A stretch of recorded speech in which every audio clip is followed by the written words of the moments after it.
Let's move on to the two undefeated teams in the AFC. 5-0 Steelers at the 5-0 Titans. Last two undefeated teams in the AFC. Let's see what we are dealing with from a market perspective here. Pittsburgh opens at -1. They're now up to 2 at most books. 1.5 at some, 2 at most. This total opened up at 52.5. It's still there at a couple books, but there's 52s and 51s on the board.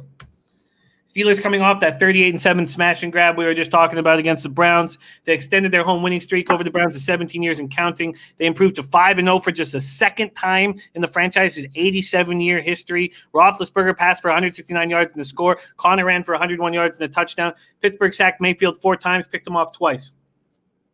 A week after allowing Philadelphia to convert 10 of 15 third downs, they held Cleveland to 1 of 12 on third down, 0-3 on fourth down.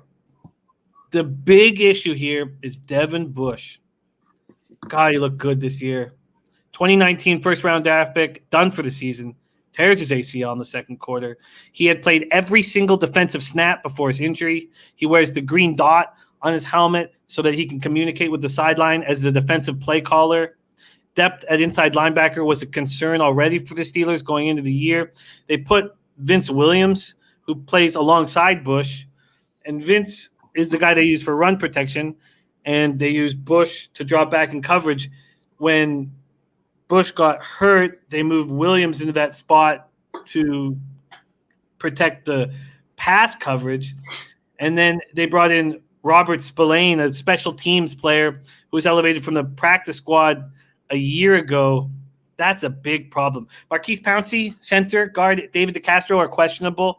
And then we have the Titans coming off 42-36 overtime win at home over the Texans. Titans finished with a franchise record 601 yards of total offense. Tannehill 30-41 for 364 yards, 4 touchdowns, 1 interception. Big shout out to Joe Yurkovich, who was in our Sunday show chat. Joe said, take Derrick Henry over. It was a little over 100 yards. It was at plus money. And great call, Joe. Derrick ran 22 times for 212 yards and 2 touchdowns. They're the first team in NFL history to have a passer to throw over 350 yards and a player to rush for over 200 yards. The Titans are 16-0 when Henry runs for 100 yards. They've now scored at least 31 points in 4 straight games. They're rolling. They've scored at least 42 points in back-to-back games for the first time since 1961. But, and there's a big but, that defense gave up 335 yards through the air, 4 TDs against Deshaun Watson.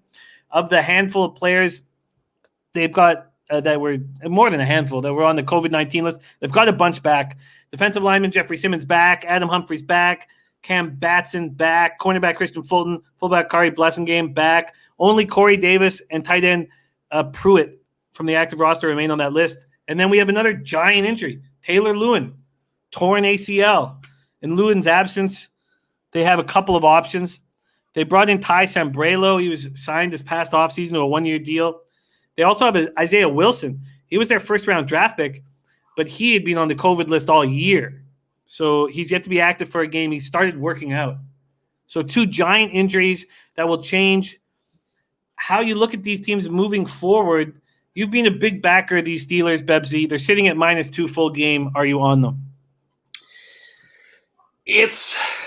Listen, this is the hardest it's been to back the Steelers because I think the rest of the betting world has been sleeping on them, but I don't think they are in this one. Obviously, they're playing the only other undefeated team in the conference.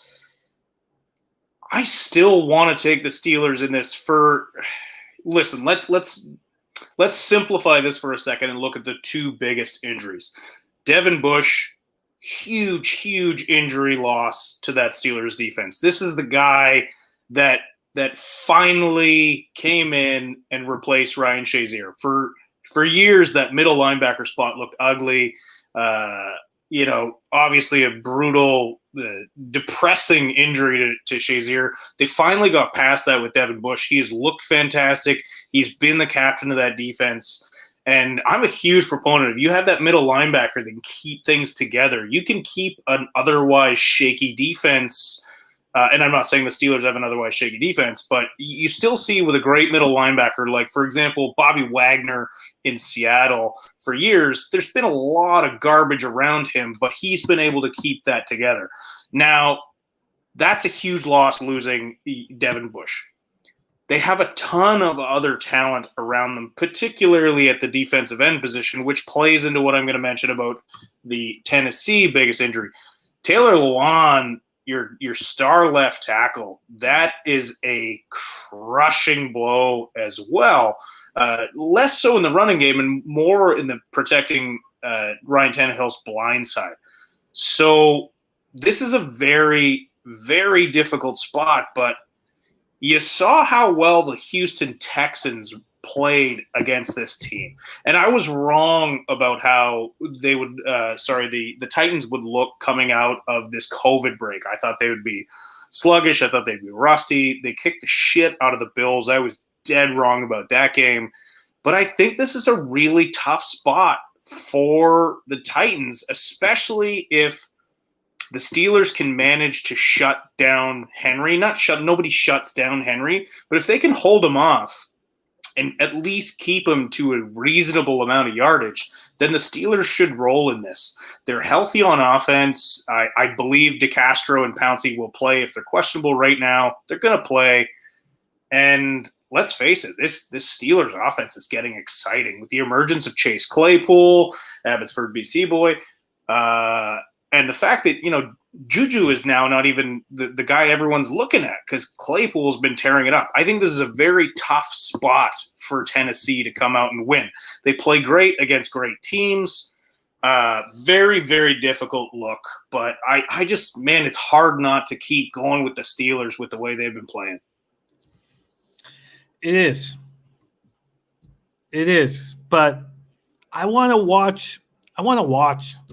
We got some – Captain Nubbs knows this Steelers team inside and out. He says this is nothing like when Shazier went out. The defense is more refined now. The loss of Bush will be noticed, but not tragic. Yeah, I mean, I agree and I disagree with that. You're oversimplifying, and I think you're taking what I'm saying the wrong way. Yes, Shazier was a bigger blow because he was a way more instrumental piece of that defense. I just mean losing that captain of the defense and losing the guy who finally made the Steelers move on from Shazier. That's all I'm saying. And I agree. I also agree with what you're saying that it's not the same as losing Ryan Shazier because the rest of that team is good around them. Yeah, no, I think your points all make sense. What do you think of this total right now? This total is sitting at, where are we? Sorry, this total opened up at 52.5 and is starting to dip. The lowest on the board is 51.5. What do you think about it? Well, if it's starting to dip, maybe sit back and watch it dip some more because, frankly, I'm kind of on the over. These are both teams that have been putting up points. A very talented Titans offense and their defense. I think somebody in the chat just mentioned it, but they haven't been able to stop anybody, so they're not going to stop the Steelers.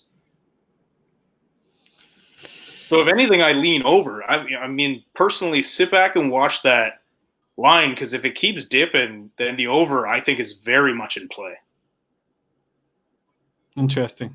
Are you going to make a move at this point? What do you got as far as a line for the Steelers on this?